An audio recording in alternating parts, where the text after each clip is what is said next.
My name is Alvin Huang. I'm from Los Angeles. I'm an architect, and I'm the inventor of the PURE Tension Pavilion. Technology is the answer, and what is the question? That's kind of the big issue today, right? We're all looking at data, and we're all looking at technology, but what are the bigger things we can think about with those things? In this project, we're thinking, can data be materialized? Can it be physical? Can it be architecture? Can architecture be an accessory? Can form follow performance instead of function? And can sustainability be sexy rather than utilitarian? This is the Volvo V60 plug-in electric hybrid car. We won a competition, which was hosted by Volvo, to design a pavilion that could showcase this car. This car asked for a portable pavilion, 250 submissions from around the world. Basically, everybody thought of the pavilion as a portable garage, a place to park the car. We wanted to think of it more like an accessory. We wanted to think of the car as a mobile device and the pavilion as an accessory that traveled with the car, fit inside the trunk of the car, and actually charged the car. Our inspiration? Soap. These are animations from, or actually they're actual real videos from a gentleman by the name of Fry Otto, who is an architect, recently won the Pritzker Prize, just passed away. But he's looking at soap film and its ability to create minimal surface structures. Minimal surface structures are highly, highly performative, low impact, lightweight structures. We took these same ideas forward and began looking at simulating in the computer and using computational design processes known as dynamic mesh relaxation, which you will eventually see.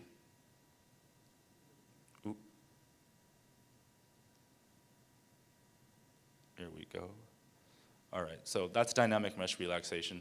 It's a process where you can simulate the effects of tension membrane structures in the computer. We're working with that digitally and working with parametric models. So really kind of trying to convert that into buildable pieces where we can handle them by hand, assemble them by hand. We're working with taking this form into environmental software where we're analyzing it for 365 days of the year, 360 degrees of rotation, 8 hours of the day, and extracting what is called the greatest solar incidence. That greatest solar incidence is then expressed as a heat map, which drives a sort of graphic identity. So the sustainability or performance of sustainability becomes its graphic identity. All of this is produced through a process of digital fabrication where we're taking these things through CNC manufacturing, CNC bending, but then it's actually all hand assembled and hand tailored, much like a suit. So in the end, we use this process we like to call digital craft. We're kind of balancing between the digital and the handmade and putting together something which fits inside the trunk of the car. It fits in 24 aluminum pipes, assembles in about 45 minutes. The membrane comes in 2 pieces. All of the 2 pieces are attached by zippers and a neoprene sleeve. We have 252 flexible solar voltaics on this pavilion. In the end, it takes about 45 minutes to install, fits inside the trunk of the car, and charges the car in about 12 hours. So this is not moving ahead. So the car has been installed in Milan, Rome, Bologna, Rimini, Pisa, mostly Italy. It was commissioned by Volvo Italy, Moscow, Palm Springs, Santa Monica, Guangzhou, and is currently en route of doing a world tour. We're really trying to use it, or Volvo is really using it as a way to kind of promote the Volvo V60. And thank you. Yeah. Thank you. Yeah. And my apologies again for my oversight. So questions? Is this only available for the V60, or could it? No. So we are currently in this current version of it is, we are now in the process of developing it as a commercial product that would be available for, and it can officially it can charge any EV. I'll ask about the potential for other types of projects, like is it scalable to buildings, for example? Or? Right, so we are beginning to apply this thinking. A lot of the development now has been in the detailing of it, integrating the seams and figuring out how much energy we can capture. So what we are looking at is using it for, say, for parking garages and parking canopies and things of that nature. We are also looking at scaling it down to make it something that could be commercially viable. A lot of the impact right now is more as a concept car, right? So it is something which projects a vision for the future about personal mobility and renewable energy sources. But also, I think, more than anything, makes it clear that sustainability can be sexy. Is there a relationship between the active ingredient, the solar cells, and their development and the overall structure that, you know, if you lose 20% of the weight of the solar cells, would you then still use aluminum? Would it be 25 minutes? Would you snap it out like one of these photo membranes and throw it out of the trunk of the car?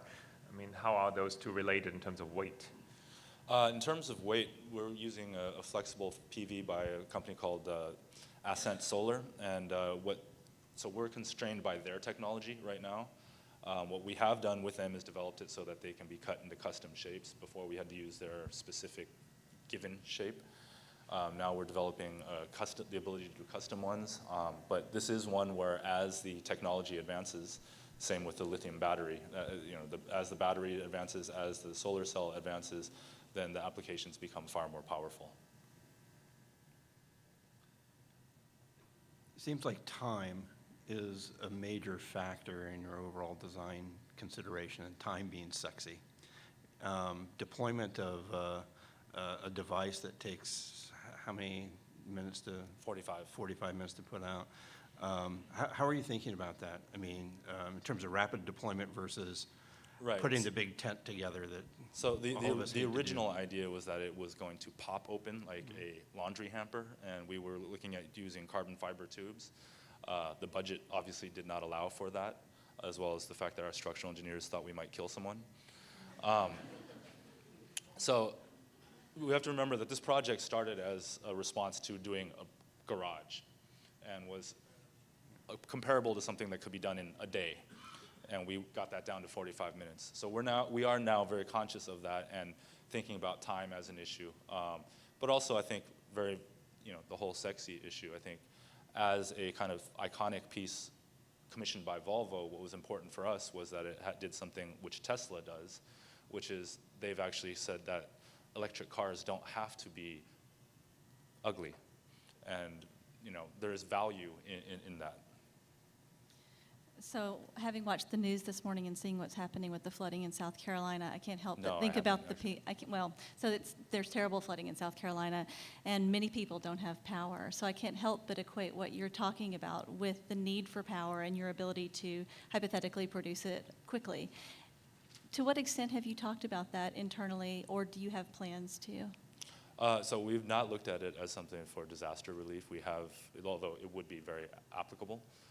All the people we've been talking about have been looking at it for more domestic use. But it is definitely something I could see as being very suitable.